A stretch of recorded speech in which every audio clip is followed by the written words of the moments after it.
আপনাদের অনেকেই আমাকে প্রশ্ন করছেন যে লাইভে কেন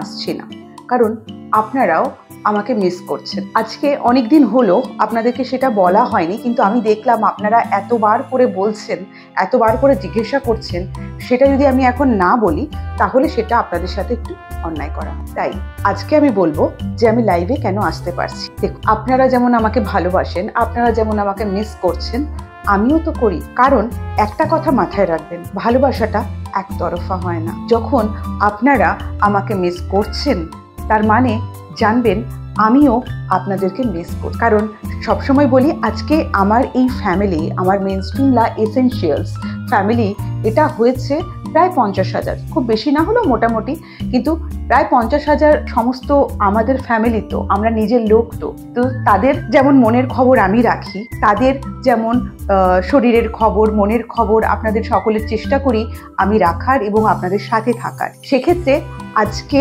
আমি বলবো লাইভে কেন আসতে পারছি। প্রথম কথা, আপনারা জানেন আমাদের এই মেইনস্ট্রিম কোম্পানিটা, সেটা শুধুমাত্রই একটা আমরা যে ইউটিউব চ্যানেল বা ফেসবুক পেজ তা তো নয়, আমাদের একটা প্রোডাকশন হাউস, যেখানে আমরা বিভিন্ন রকমের কাজকর্মগুলো করে থাকি।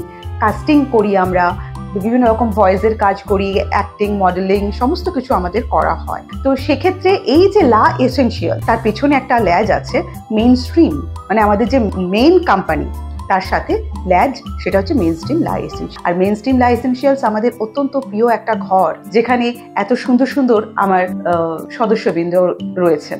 তাদের কাছে আমার একটাই কথা বলার, এতদিন বলিনি, আজকে বলতে বাধ্য হচ্ছি, যে আমাদের এই সমস্ত কাজকর্মগুলো যেগুলো হয় সেগুলো একটা মেইন ডিভাইস থেকে হয়, রাইট? আর এই আমাদের যে মেইনস্ট্রিম কোম্পানির যে কর্ণধার, তিনি গুরুতর অসুস্থ। এতদিন আপনাদের সামনে আমি কিছু বলিনি, কিন্তু আপনারা প্রতিনিয়ত জিজ্ঞাসা করছেন লাইভে কেন আসতে পারছি না।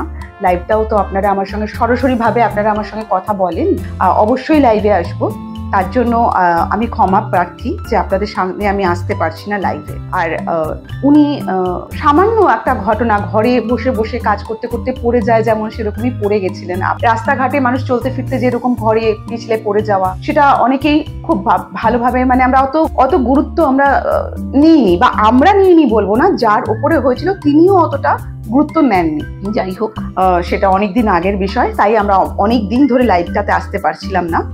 আর তারপরে কি হয়, একটা ব্লাড ক্লট বাঁধে এবং সেটা অপারেট করতে হয়। তো সে কারণে অনেক বড় একটা অপারেশন হয়েছে, আর ওনার ডিভাইস থেকেই আমরা মেইন সমস্ত রকম কাজকর্মগুলো চলে, তার জন্য আমরা করতে পারছি না। সেকেন্ড থিং, আমি চেষ্টা করছি আপনার কোনো, মানে আমি যে ভিডিওসগুলো আপনাদের সামনে দিই সেগুলো আমি অন্য একটা ডিভাইস থেকে আপনাদের কাছে দিই, ভালোভাবে করে ওঠা যাচ্ছে না, তবুও চেষ্টা করছি করার। কেন বলুন তো? কারণ প্রতিটা মানুষের স্বপ্ন থাকে, ওনারও এটা স্বপ্ন যে ওনার লা এসেনশিয়ালস বলুন, বা আমাদের যে আরো জয়রাম চ্যানেল রয়েছে ইউটিউবে, বা আমাদের যে কাজকর্মগুলো, সেগুলো যেন বসে না, সেগুলো যেন আমরা কাঁধে কাঁধ মিলিয়ে করতে পারি। আর আমি এমন একটা প্রফেশনে কাজ করি, সেখানে মন খারাপের কোনো জায়গা নেই। কেমন ধরুন, আজকে ধরুন কোনো নৌকো যাচ্ছে জলে, সেখানে যদি নৌকার মাঝি ভয় পেয়ে যায়, তাহলে প্যাসেঞ্জাররা কি করবে, যাত্রীরা কি করবে? আজকে আমার প্রফেশনটাই সেরকম। আমি যখন ক্লাস করাই, আমি একজন বিউটি ফ্যাকাল্টি, বিউটি টিচার, তো সেক্ষেত্রে আমি যখন সবার সামনে আসি, একজন আর্টিস্ট, একজন ভয়েস আর্টিস্ট, তো সেক্ষেত্রে আমি যদি মন খারাপ করি, তাহলে আমার সামনে হাজারো মানুষ যারা আছেন তারাও মন খারাপ করবেন। আর যেখানে আমি বলি যে সবসময় মন খারাপ করার কোনো জায়গা নেই, ভালো থাকতে হবে, ভালো রাখতে হবে, সেক্ষেত্রে আমিও মন খারাপ করতে পারছি না। কিন্তু আপনারা জানেন যে আপনার পাশের মানুষ, আপনার সাথে পথ চলার মানুষ, তাদের যদি কোনো বিপদ হয় কতটা মন খারাপ হয়। কিন্তু আমি মন খারাপ করে আপনাদের সামনে ভিডিও না দিয়ে, তাহলে তো তার স্বপ্নটা নষ্ট হয়ে যাবে। তিনি যেটা চাইছেন, তার লা এসেনশিয়ালস, জয়রাম বা আরো অনেক কাজকর্মগুলো, সেগুলো যেন বসে না যায়, থেমে না যায়। উনি তো আসবেন। আপনাদের ভালোবাসা, আপনাদের আশীর্বাদ, আপনাদের ভগবানের কাছে, ওপরওয়ালার কাছে আপনারা প্রার্থনা করুন, উনি যেন তাড়াতাড়ি সুস্থ হয়ে ফিরে আসুক আমাদের মাঝে, আর আমিও সুন্দরভাবে লাইভ করতে পারি আপনাদের সাথে। সরাসরি কথা বলার মজাই আলাদা, তাই না? অবশ্যই আপনাদের আশীর্বাদ, আপনাদের ভালোবাসা আমার দরকার, আমাদের দরকার। তো সেক্ষেত্রে আমি চাইবো আপনারা, আমার যারা মেইনস্ট্রিম লা এসেনশিয়ালসের দর্শক আছেন, যারা এই পরিবারের মানুষজন, তারা প্রত্যেকেই একটু প্রার্থনা করুন যাতে উনি তাড়াতাড়ি সুস্থ হয়ে ফিরে আসেন। আর উনি সুস্থ হয়ে ফিরে এলে আমি তো লাইভে আসবোই আপনাদের সামনে, সুন্দরভাবে আপনাদের সাথে কথা বলবো, আপনাদের মনের খবর নেব, সেই জন্য আমি লাইভে আসবো। একটা গানের কথা মনে পড়ে যায় জানেন, কারণ গান মানুষের জীবন নিয়েই তৈরি, তাই না?